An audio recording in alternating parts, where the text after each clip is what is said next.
Haleluya, haleluya, haleluya. Salam saudaraku. Mazmur 119 ayat 105 saudaraku. Firman Bapa Pelita, bagi kakiku terang, bagi setiap jalan-jalanku. Renungan pagi KPI Mahim Kaim pada tanggal 20 November 2022 atau pada tanggal 26 Keswan 5783 diambil dari kitab Hakim-Hakim 17 ayat 12 sampai 13 yang berkata demikian saudaraku. Mika menabiskan orang muda suku Lewi itu sehingga ia menjadi imam di dalam rumah Mika. Lalu Mika berkata, sekarang aku yakin bahwa Yahweh akan berbuat baik kepadaku sebab aku sudah mempunyai seorang Lewi yang menjadi imam bagiku. Saudaraku, perikop yang baru saja kita dengar dalam pembacaan renungan Haftara ini adalah tentang berhala Mika, saudaraku.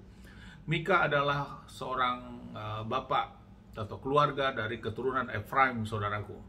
Di dalam kehidupan keluarganya di rumah Mika, ternyata dia membangun kuil-kuil saudaraku, dan di situ ada penyembahan berhala. Dan hal ini dapat kita lihat di dalam ayat yang ke-5-nya saudaraku, yang berkata demikian. Hakim-Hakim 17 ayat 5. Mika sendiri sudah mempunyai sebuah kuil para ilah. Ia membuat efod dan terafim dan mengkhususkan salah seorang anak laki-lakinya untuk menjadi imam.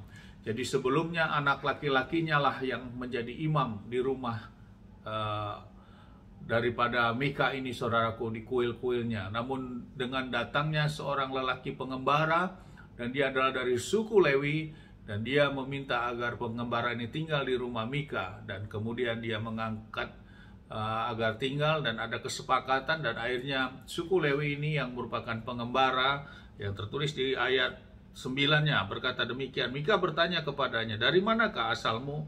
Ia menjawab, aku seorang Lewi dari Betlehem Yehuda. Aku mengembara kemana saja aku dapat tempat perhentian. Dan dia sepakat untuk pemuda Lewi ini tinggal di rumah Mika. Dan selanjutnya Mika menabiskan pemuda dari suku Lewi ini saudaraku. Dan kemudian Mika berkata bahwa dia percaya dengan yang dia lakukan, Bapak Yahweh akan memberkati keluarganya. Saudaraku, lewat bacaan renungan Torah ini, Haftara ini saudaraku, kita sementara bila kita lihat seolah-olah tidak ada sesuatu hal yang prinsip saudaraku. Namun bila kita dalami sesungguhnya apa yang dilakukan Mika ini semuanya adalah bertentangan dengan hukum Bapak Yahweh. Pertama, Mika di rumahnya membangun kuil-kuil patung saudaraku, dan tentu ini tidak sesuai dengan hukum Bapak Yahweh. Kedua, Mika menabiskan suku Lewi saudaraku. Suku Efraim menabiskan suku Lewi untuk menjadi imam, dan ini tidak sesuai dengan hukum Bapak Yahweh saudaraku. Karena suku Lewi ditabiskan oleh suku Lewi dari awal adalah Harun sebagai suku Lewi, keturunan Lewi ditabiskan oleh Mose, saudaraku, Musa. Kemudian lewat Harun, maka terus-menerus temurun terus ditabiskan, demikian saudaraku. Kemudian dalam melakukan penabisan juga saudaraku, ada persyaratan-persyaratan yang harus dikerjakan dalam menabiskan. Bukan hanya sekedar untuk menabiskan seperti biasa saja. Hal ini dapat dilihat di dalam kitab Keluaran 29 saudaraku, tentang penabisan para imam. Persyaratannya ada di sana saudaraku. Namun Mika melakukan apa yang sesuai dengan kehendak ekspektasi dirinya saja saudaraku. Mungkin dia mendapat informasi dan kemudian dia lakukan dan dia kerjakan kepada pemuda yang dari suku Lewi ini. Kemudian akhirnya dia percaya bahwa Bapa akan memberkatinya. Namun yang terjadi apa saudaraku? Yang terjadi bukan menjadi berkat saudaraku. Bahkan Mika tidak diberkati, justru dalam kelanjutan dalam pembacaan kitab Hakim-Hakim ini saudaraku. Dan lewat renungan firman ini saudaraku, relevansinya di dalam kehidupan kita sekarang. Di zaman sekarang ini saudaraku, khususnya komoditas kekristenan, atau lagi bisa juga di dalam kekutusan penyembah-penyembah Bapa Yahweh, cukup banyak yang memiliki spirit seperti Mika ini saudaraku. Memiliki suatu sikap seperti Mika yang baru saja kita baca ini saudaraku. Dia hanya melakukan suatu pekerjaan atas keyakinannya saja. Namun di dalam kehidupannya, dia tidak lakukan dulu hukum Bapa Yahweh itu, saudaraku. Namun dia berani untuk mengambil pelayanan ke sana ke sini, saudaraku. Namun justru dirinya sendiri tidak sesuai apa yang dia kerjakan, saudaraku. Mika zaman sekarang cukup banyak, saudaraku. Dan lewat yang dia lakukan itu, dia menganggap bahwa itu merupakan suatu pekerjaan. Karena saya melakukan apa yang Adonai Yeshua HaMashiach sampaikan untuk menyebarkan kebenaran. Ya, itu mungkin benar, saudaraku. Namun di balik sisi, setelah melakukan itu, kok kehidupan rumah tangga saya biasa-biasa saja? Kok kehidupan saya tidak ada pertumbuhan dalam kehidupan pribadi keluarga saya, saudaraku? Karena yang dikerjakan sama seperti Mika kerjakan ini. Namun yang harus kita lakukan, tentu kita memang terpanggil untuk mengambil pelayanan ke sana ke sini. Itu memang kegerakan roh, saudaraku. Namun sebelumnya kita juga harus lakukan apa yang menjadi Bapa Yahweh tetapkan dalam hidup kita dulu, saudaraku. Kita harus benahin itu.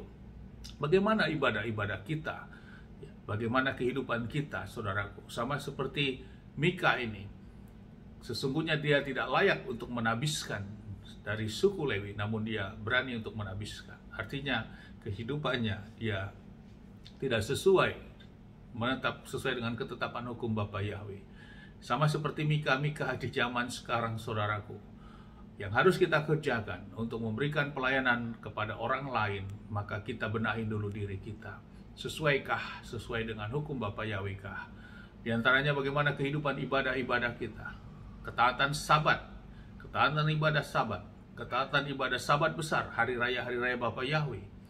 Ketaatan untuk tidak memakan makanan kosher, diantaranya seperti itu, saudaraku. Ketaatan untuk melakukan brit milah atau sunat bagi kaum Adam, karena itu ketetapan dan merupakan tanda dan perjanjian antara Abraham dan keturunannya dan bangsa lain yang menyembahnya kepada Bapa Yahweh, saudaraku. Dan ketaatan melakukan 10 perintah Bapa Yahweh. Dan itu merupakan kekuatan besar seorang untuk menjadi pelayan-pelayan, untuk berjalan atau terpanggil untuk melayani ke yang lain.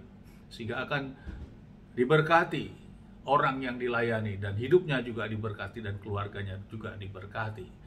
Beda dengan yang dilakukan Mika ini, saudaraku. Dia merasa ekspektasi pribadi saja. Dan dia berani melakukan hal itu, saudaraku. Dan dia katakan bahwa Bapa Yahweh pasti memberkatinya. Namun tidak, saudaraku. Kitab suci melanjutkan bahwa dia tidak diberkati. Bahkan pemuda Lewi ini akhirnya pergi bersama dengan bangsa suku Dan, saudaraku. Bahkan ditinggalkanlah Mika ini keluarganya. Dan saudaraku, artinya apa menjadi ekspektasinya tidak terjadi, saudaraku. Hal ini yang menjadi renungan bagi kita. Janganlah kita menjadi Mika di zaman sekarang, saudaraku. Namun benahinlah dulu diri kita. Dan waktunya kelak memang diizinkan untuk kita turun untuk mengambil pelayanan dengan kesungguhan hati. Sehingga orang yang dilayani diberkati dan hidup kita sebagai pelayan juga diberkati dan keluarga sebagai pelayan tersebut juga diberkati.